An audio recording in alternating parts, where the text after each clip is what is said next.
أعوذ بالله السميع العليم من الشيطان الرجيم بسم الله الرحمن الرحيم والصلاة والسلام على رسول الله.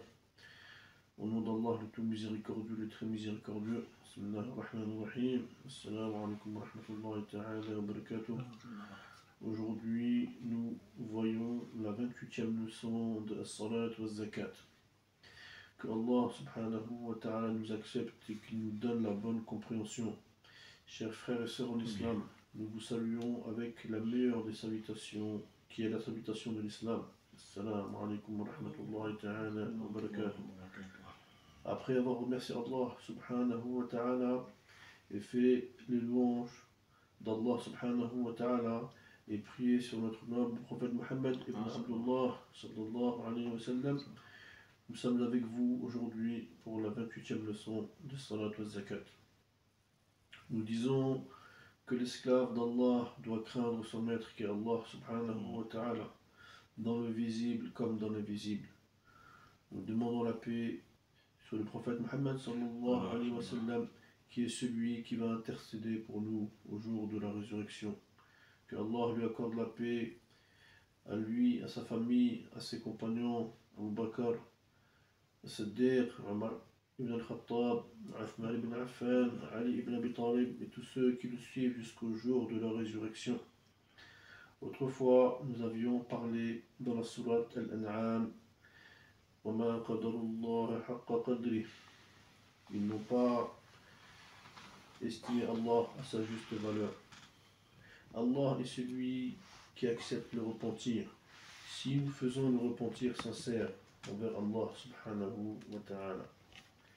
Dans la sourate Al-Fatir, c'est-à-dire la sourate Le Créateur, la sourate numéro 35, il s'agit ici de la sourate qui est juste avant la sourate Yasin. On l'appelle aussi sourate Al-Malaika, la sourate des anges. Allah subhanahu wa ta'ala nous y parle sur les anges. Dans le premier verset, Allah subhanahu wa ta'ala nous dit بعد أعوذ بالله من الشيطان الرجيم بسم الله الرحمن الرحيم الحمد لله فاطر السماوات والأرض جاعل الملائكة رسلا أولي أجنحة مثنى وثلاث ورباع يزيد في الخلق ما يشاء إن الله على كل شيء قدير. Allah subhanahu wa ta'ala nous dit louange à Allah, créateur des cieux et de la terre, qui a fait des anges, des messagers auxquels il a donné 2, 3 ou 4 ailes. Il ajoute à la création ce qu'il veut. Certes, Allah est omnipotent. Allah est capable de toutes choses. Allah subhanahu wa ta'ala, dans cette sourate, commence par la louange. Dans ce verset, il commence par dire Alhamdulillah, la louange est à Allah. Ici, nous disons que toutes les louanges appartiennent à Allah, car toute la louange, en effet, lui revient. Allah subhanahu wa ta'ala a dit dans la sourate Ibrahim, La in shakartum la azidannakum. C'est-à-dire que si nous le remercions, alors il va nous rajouter de ses bienfaits. Wa la in kafartum inna adhabi la shadid.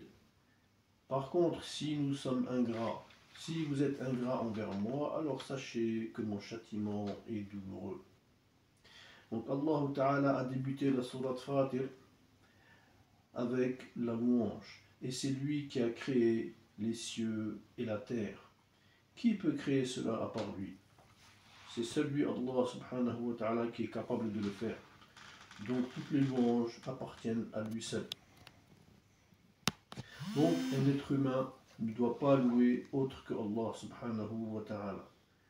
Voilà pourquoi les griots font les éloges et mentent même dans leurs éloges sur les gens, de telle sorte que les gens deviennent orgueilleux. Quand on fait l'éloge de ton papa, de ta maman, ou bien toi, tu es le plus riche, tu es comme ci, tu es comme cela, et seulement, il va seulement mentir pour avoir de l'argent de ta poche. Par contre, Allah subhanahu wa ta'ala se fait l'éloge à lui-même, car en effet, Allah subhanahu wa ta'ala, à lui appartient la louange. Voilà pourquoi l'être humain, quand il loue Allah dans la prière, l'être humain va dire Alhamdulillahi Rabbil Alamin,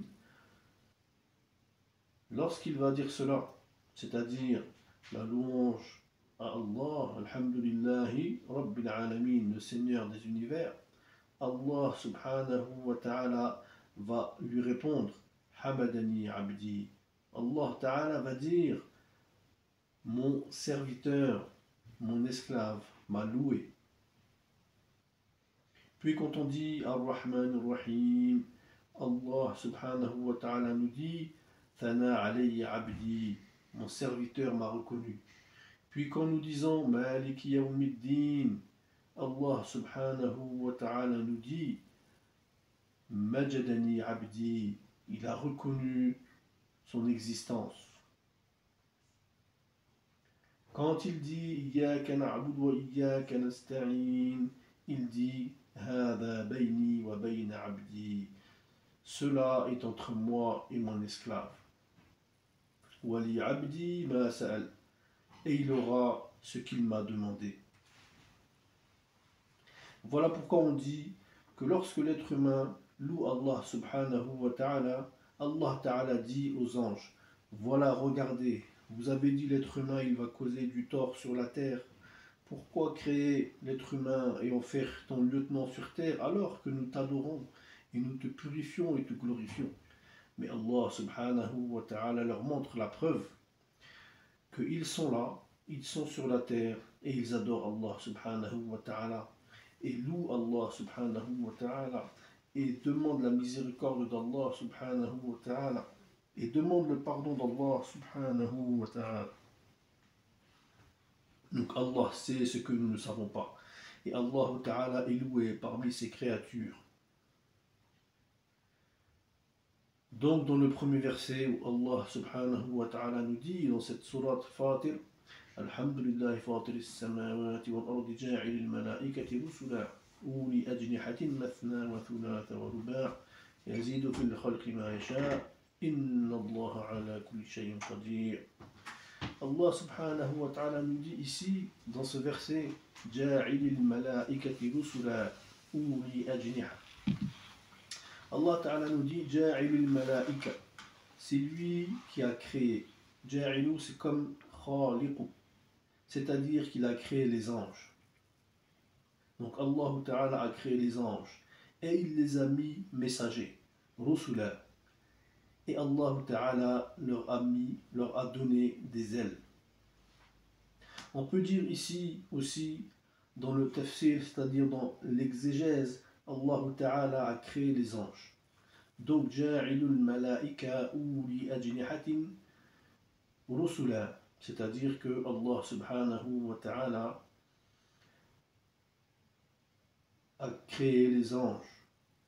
Et de ces anges-là, il leur a donné des ailes. Et il en a fait des messagers. Allah a créé les anges qui portent des ailes et les a fait rusulan, comme les messagers. Parmi la création, Allah subhanahu wa ta'ala a des anges.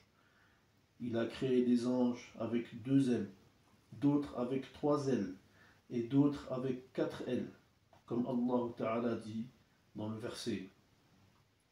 Mathna wa thulatha wa ruba', 2 ailes, 3 ailes ou bien 4.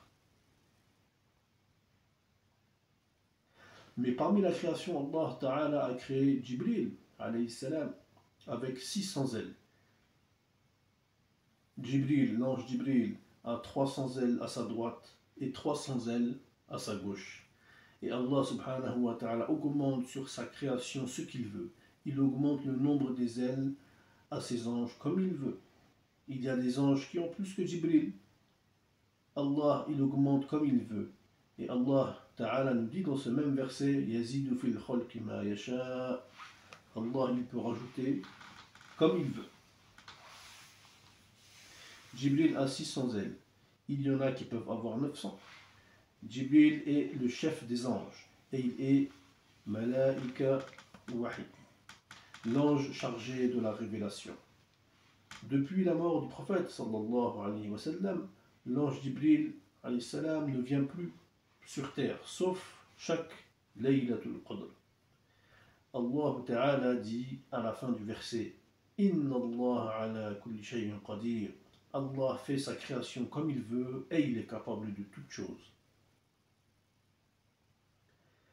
Chers frères et sœurs en islam, Allah subhanahu wa ta'ala a rendu Jibril le chef des anges, le bien-aimé de Allah. Le prophète sallallahu alayhi wa sallam nous a parlé de ça, à savoir que Jibril est le chef des anges. Les savants nous ont parlé que Allah ta'ala a créé des anges qui sont à l'image du cheval, par exemple. Que Allah nous donne la compréhension. Les savants nous disent qu'il y a des anges et que 70 000 anges qui adorent Allah Ta'ala dans Baytul Ma'mur au 6e ciel. Chaque jour, il y a 70 000 anges qui entrent et ne sortent plus. Baytul Ma'mur fait face à la Kaaba sur la terre. Quelle est sa grandeur et son importance? Les savants disent que quand tu te mets sur le toit de la Kaaba, sur la terre, et tu montes et tu sautes tout droit, alors tu vas rentrer directement dans Baytul Ma'mur. Elles sont reliées directement. Certains disent que Baytul Ma'mur est au 1er ciel, certains disent au 6e ciel. Wallahu a'lam. Au-dessus du toit de la Kaaba, donc, si tu te trouves à cet endroit-là, et que tu montes directement, tu vas tomber directement sur Bayt al-Ma'mur. Les savants disent que c'est là-bas. Aussi, les savants disent que quand le prophète sallallahu alayhi wa sallam a été au ciel avec Jibril alayhi salam lors de l'ascension, ils sont arrivés au 1er ciel. Et il a été dit, quand ils sont arrivés à la porte du 1er ciel, Man anta, qui es-tu? Et Jibril alayhi salam a répondu, il a dit c'est moi Jibril.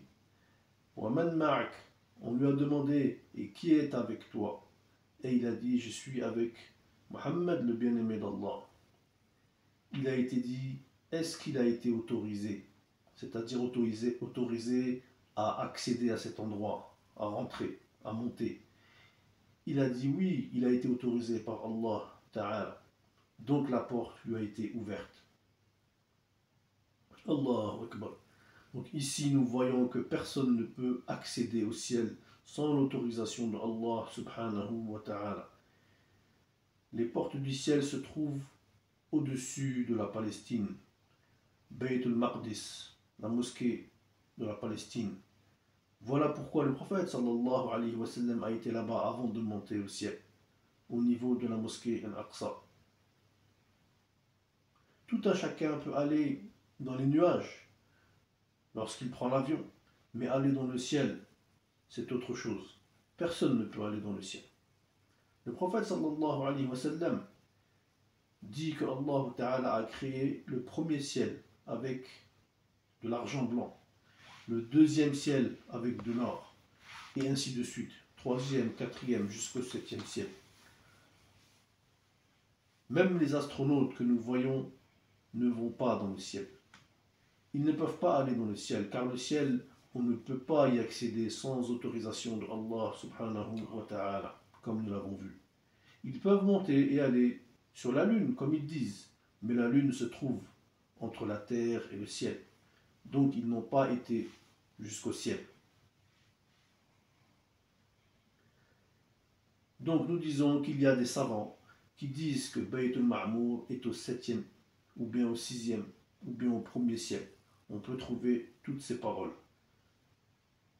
Mais ce qui est sûr et ce que nous savons avec certitude, c'est que elle se trouve au-dessus de la Kaaba. Les gens ne peuvent dire aller dans le ciel. Nous avons 500 ans de marche entre la terre et le 1er ciel. Et encore 500 ans de marche entre le 1er ciel et le 2e ciel. Donc comment atteindre les 500 ans de marche avec un avion ou n'importe quel appareil? Même les djinns qui ont plus de pouvoir que nous, les êtres humains, ne peuvent pas atteindre le 1er ciel. Il a été dit que les djinns se soutiennent de dessus de l'épaule et font la chaîne, l'un au-dessus de l'autre, pour aller écouter la parole en haut. Ceci nous a été rapporté d'après les hadiths du prophète sallallahu alayhi wa sallam. Ils font ce circuit pour aller écouter la parole de l'autre, pour écouter la parole des anges, la parole en haut. Le prophète sallallahu alayhi wa sallam nous dit que chacun monte sur l'épaule de l'autre et ainsi de suite pour aller écouter la parole, mais il ne rentre pas dans le ciel. Combien d'étages et de hauteur ils montent? C'est une preuve qu'ils ne peuvent pas atteindre le ciel malgré leur nombre et leur force. Les Européens, les Américains ont été en haut, mais n'ont pas atteint le ciel. Ceci est à préciser. Allah Ta'ala nous parle de Bayt al-Ma'mour dans la sourate At-Tur, la sourate numéro 49. Où Allah Ta'ala dit Wat-Tur. Allah Ta'ala jure par le mont Tour. Wa kitabim mastur. Fi raqim manshur wal bayt al-ma'mour.